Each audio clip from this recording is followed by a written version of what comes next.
The Unit 2B lesson is on the First World War, the global connections that sparked it, and the lasting impacts of the war. America and the world had become more intertwined as technology advanced, and imperialism meant world contact was more common. America had emerged as a global power when Gavrilo Princip assassinated Archduke Franz Ferdinand of Austria-Hungary. On August the 1st, Germany declares war on Russia and then on France, its neighbors, while allied with Austria, Bulgaria, and Turkey. In 1914, when war broke out, it was largely due to these long-held alliances and tensions that had existed in Europe for many years. One thing that dramatically changed as a result of World War I was the fighting. Technology had transformed the face of modern warfare. New weapons like machine guns, grenade, poison gas, flamethrowers, artillery, airplanes made fighting deadly and necessitated the building of trench warfare. You can see some diagrams of the trenches here.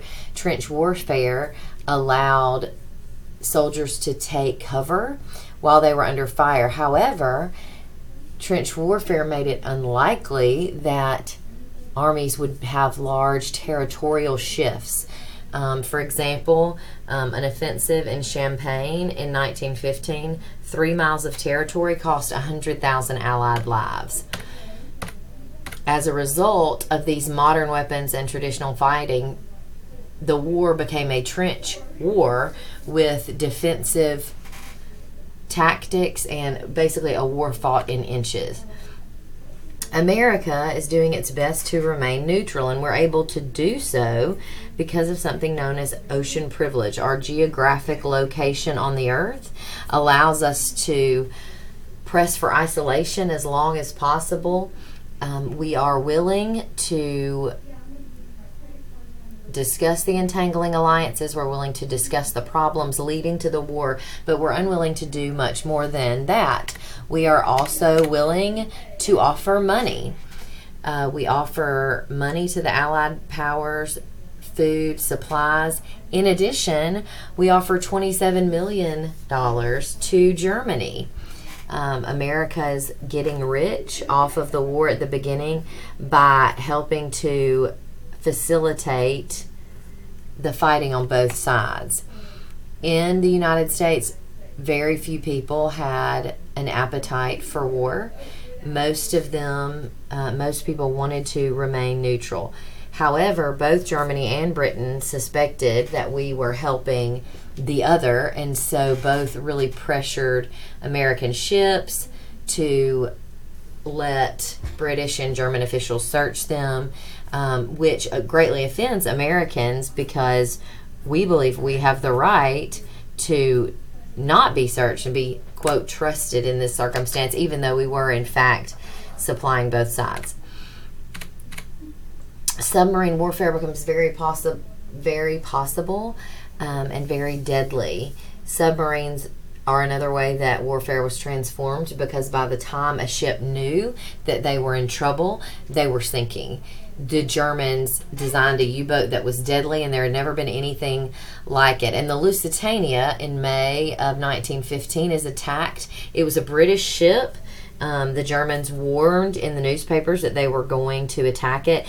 But there were 128 Americans on board, and so when this happens and those Americans died, many Americans were outraged and began to say, we can't be neutral, we can't wait, we're going to have to get into this war. So we eventually do, but the crux that facilitates it, other than the warfare of submarines, is the Zimmerman telegram. We, over some time, were able to intercept a German telegram to Mexico encouraging an invasion. So Woodrow Wilson realizes he is going to have to get America involved. He claimed this was going to be the war that would end all war, the great crusade that will end wars forever and make the world safe for democracy. But we know that throughout history, World War II, the First Gulf War, the War on Terror, Korea, Vietnam, it goes on and on and on, that presidents and leaders have said this is going to be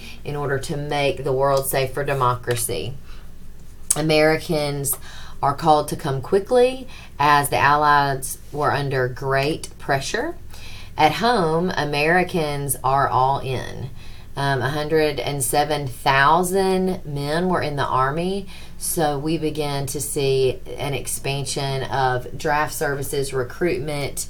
The War Industries Board begins to produce weapons and tanks and things that we'll need to mobilize. Herbert Hoover, who was known as the Wonder Boy, is chosen to head the Food Administration. Americans are going to commit to things like wheatless Mondays, meatless Tuesdays, in order to send what they are going without, they can send to the home front. And so at home, Americans are motivated and ready to help in the war effort. Women undergo a significant change in their traditional roles during this time, as men are going overseas to fight. Their jobs in factories are open, but these factory supplies are needed in order to produce the goods needed to win the war. So when the men leave, women throughout the United States begin to work in factories, taking jobs in order to be sure America is fully prepared. Not long after America enters the war, in Russia, there's something known as the Bolshevik Revolution. This is one of the most significant lasting impacts of World War I. Vladimir Lenin in Russia comes to power, and he understands that if he does not get full support in Russia, then his time is going to be up. He wants to create a communist revolution, and to do that, he has to be staunchly empowered. So in order to be sure he can focus on things at home, Lenin enters into a very poor peace agreement, the Treaty of Brest-Litovsk, which is a treaty that immediately withdrew Russia from the war and really punished Russia. But Lenin had no intention of abiding by the treaty for any length of time. Lenin was simply trying to consolidate his power at home. When Americans begin to fight, we become the decisive power in the war, and it isn't long until Woodrow Wilson is calling for peace. He writes a plan, the 14 points of peace. There were different focus on each of those, but the most significant one was, of course, going to be the League of Nations. Wilson is working to try and get everybody in agreement to stop this war, and he wants a very long, prosperous peace forever, and to be certain that we never have to go into war again. He goes to France for 6 months, and he meets with what is known as the Big Four 140 times.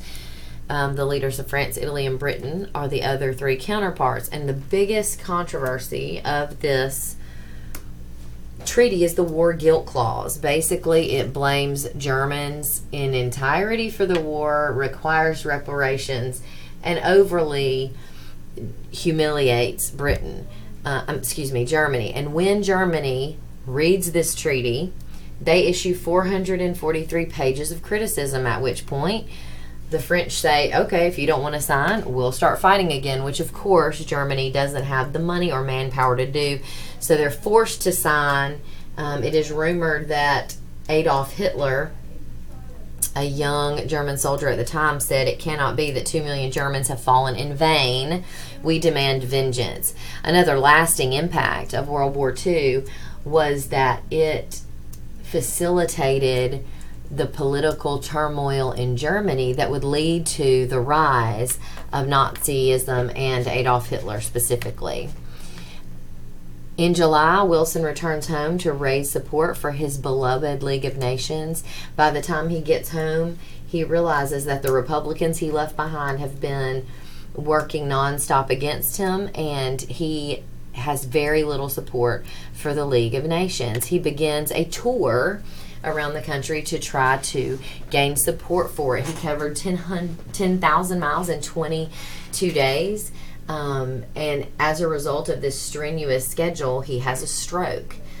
He could barely speak. He couldn't use his left side, and his doctors and his wife decided to keep it a secret from the American people. The secretary, the doctor, and the wife knew his condition. Edith Wilson would secretly go into the bedroom, sign papers, pretend she would discuss things with him, and in reality, she was making many of the decisions. An illustration of what power she had is when Edith Wilson told the Secretary of the Navy she hated Lansing, the Secretary of State, Lansing was replaced. So it is not too much to assume that we had a version of a female president, even if for a brief time while Woodrow Wilson was incapacitated. America never joins the League of Nations, and that is one of the biggest lasting impacts of World War I.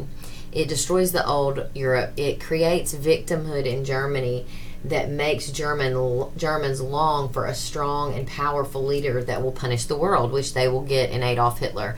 The USSR emerges powerfully under the brutal and ferocious leadership of Lenin. And the U.S. intervenes at a late stage of the war. We're on the winning side. We're the heroes, but we remain largely unscathed. We didn't lose that many people. No battles were fought here. The United States was 25 times as wealthy, 3 times as populous, twice as ambitious, almost invulnerable, and at least Britain's equal in prosperity, vital energy, technical equipment, and industrial strength.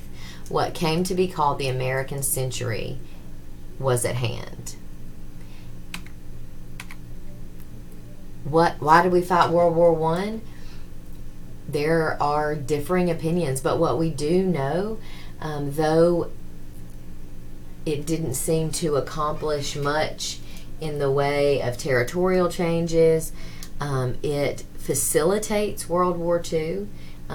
Almost immediately, as soon as the Treaty of Versailles was signed, it was beginning to sow the seeds of the Second World War that would plague us a short time later.